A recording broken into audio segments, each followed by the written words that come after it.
Friends అందరికీ నమస్కారం. మరి ముఖ్యంగా డేట్ చూసినట్టయితే ఈరోజు 8వ తేదీ ఏప్రిల్ 2025 అండి. మరి అనంతపురం చుట్టుపక్కల ప్రాంతాల్లో అయితే ఎక్కువగా అయితే ఏ విధంగా వెళ్తున్నాయి చీనితలు అంటే తోటల్లో ఎక్కువగా 25 నుంచి 30 మధ్య మాత్రమే ఎక్కువగా ఈ మధ్య తీసుకుంటామండి. ఒక 4-5 రోజుల నుంచి అయితే కొద్దిగా అయితే ఇంకా మార్కెట్ తక్కువైందని వ్యాపారస్తులు అయితే అందరూ చెప్తున్నారు. కానీ అది ఎటువంటి నిజమా లేదా కాదని మనం తెలుసుకునే ముందు చిన్న విజ్ఞప్తి. మరి 2-3 రోజుల నుంచి చూస్తే మనమైతే అనంతపురం చిన్న మార్కెట్లో అయితే కొద్దిగా రేట్ అయితే డౌన్ అవుతుందండి. దానికి కారణం రోజు కాయలు ఎక్కువ వస్తున్నాయా అయితే కొద్దిగా వాస్తవం, కాయలు అయితే ఎక్కువ వస్తున్నాయి. మరి మిగతా ఢిల్లీ మార్కెట్, కోల్కతా మార్కెట్లో అయితే పెద్ద మార్పులు అయితే ఎటువంటి కనిపించలేదండి మనకు రేట్లు అయితే.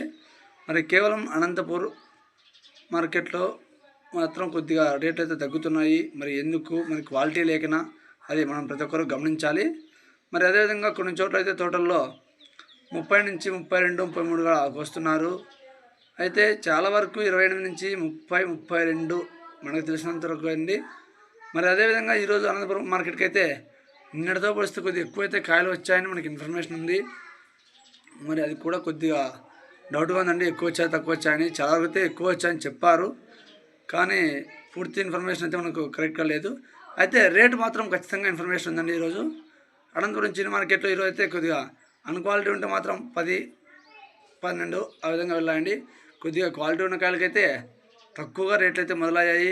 14,000 నుంచి అయితే స్టార్ట్ అయ్యాయండి. 14, 15, 16 క్వాలిటీ బట్టి అయితే వెళ్తున్నాయి. మరి 18, 20 కూడా వెళ్ళాయండి. మరి సూపర్ టాప్లు వచ్చేసి ఈరోజు కేవలం 22,000 నుంచి 24,000 మధ్య మాత్రమే పడ్డాయండి. మరి చూస్తే నిన్నటి రోజుతో పోలిస్తే ఈరోజు ఇంకా రేటు తగ్గడం జరిగింది. ముందు వారంతో పోల్చినప్పుడు కూడా రేట్ తగ్గిందండి.